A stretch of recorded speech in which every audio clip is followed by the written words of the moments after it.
If I thought my reply were to one who could ever return to the world, this flame would shake no more.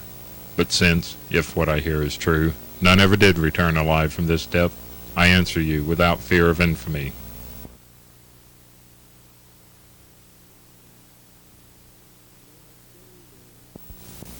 Let us go then, you and I, when the evening is spread out against the sky like a patient etherized upon a table.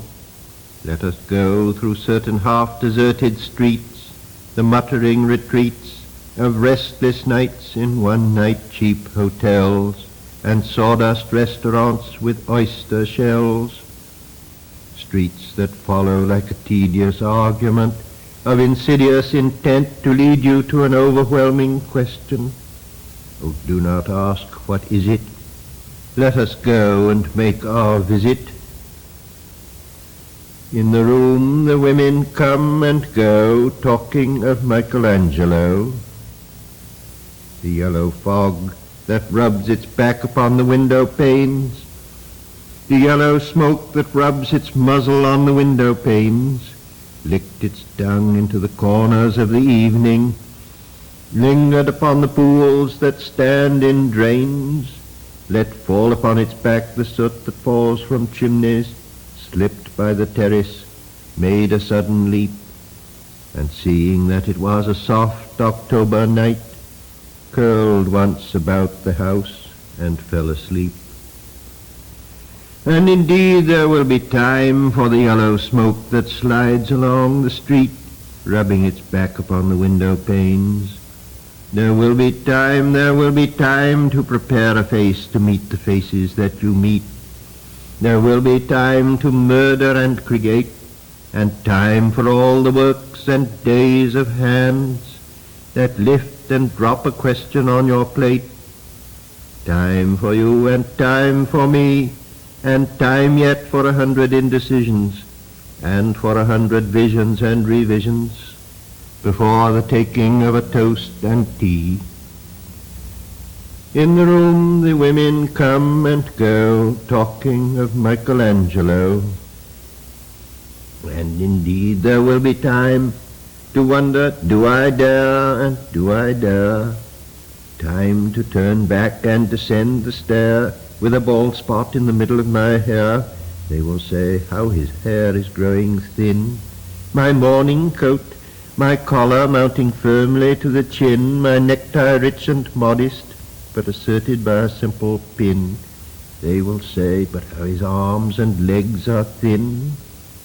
Do I dare disturb the universe? In a minute there is time for decisions and revisions which a minute will reverse. For I have known them all already, known them all, have known the evenings, mornings, afternoons. I have measured out my life with coffee spoons.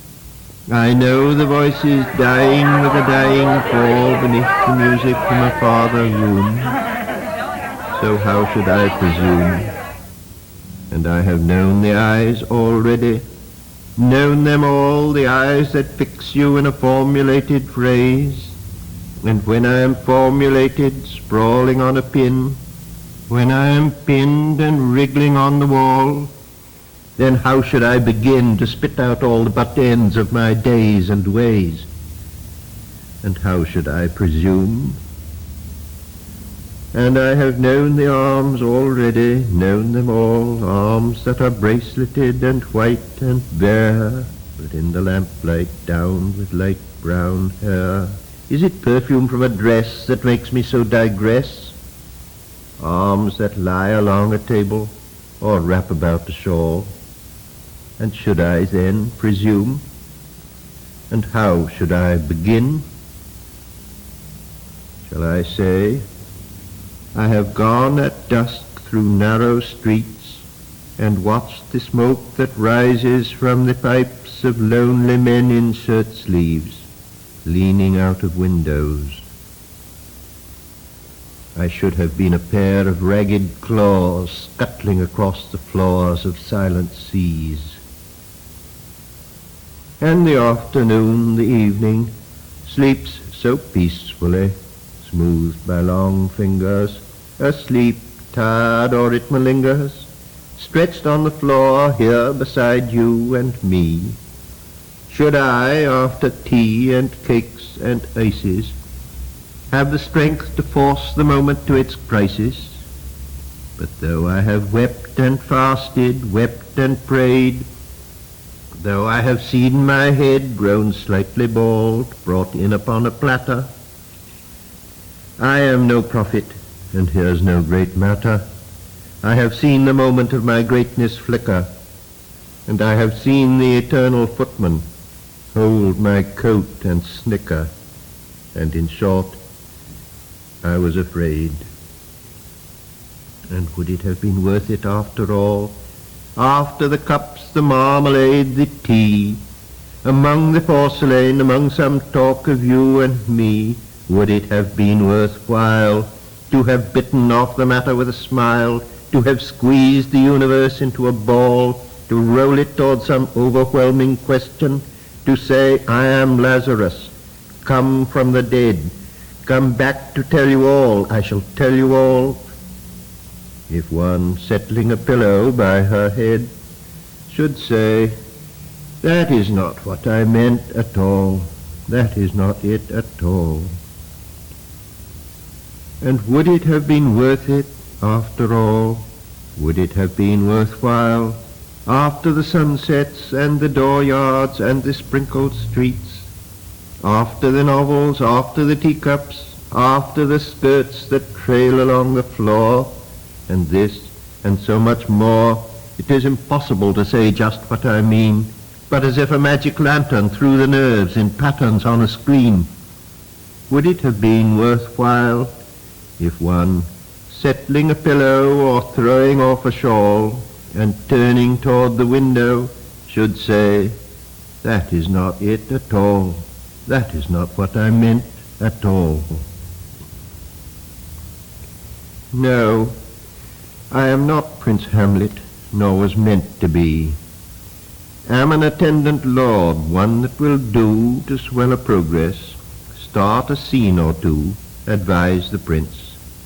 No doubt an easy tool, deferential, glad to be of use, politic, cautious, and meticulous, full of high sentence but a bit obtuse, at times indeed, almost ridiculous, almost at times the fool. I grow old. I shall wear the bottoms of my trousers rolled. Shall I part my hair behind? Do I dare to eat a peach? I shall wear white flannel trousers and walk upon the beach. I have heard the mermaids singing each to each. I do not think that they will sing to me. I have seen them riding seaward on the waves, combing the white hair of the waves blown back when the wind blows the water white and black.